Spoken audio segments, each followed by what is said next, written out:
দেখুন একটি নিরীহ কাক কিভাবে মানুষের অবহেলার শিকার হয়েছে। এই কাকটি একটি গাছের ডালে ঝুলে থাকা নাইলন দড়িতে আটকে পড়েছে। আমরা যখন যত তত প্লাস্টিক, নাইলনের দড়ি, ব্যাগ বা আবর্জনা ফেলি, তখন শুধুমাত্র পরিবেশ নয়, প্রাণীদেরও জীবনের হুমকির মুখে পড়ে। রাসূল সাল্লাল্লাহু বলেছেন, প্রতিটি জীবের প্রতি দয়া করো। এক পশুকে কষ্ট দিলে তাও আল্লাহর কাছে অপরাধ। তাহলে ভাবুন আমরা কতটা দায়ী এই কাকটির কষ্টের জন্য। চলুন আজ থেকে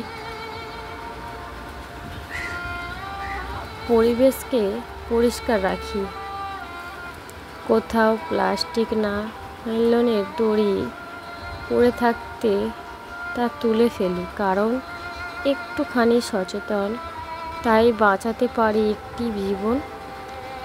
আসুন দয়া করি, রক্ষা করি।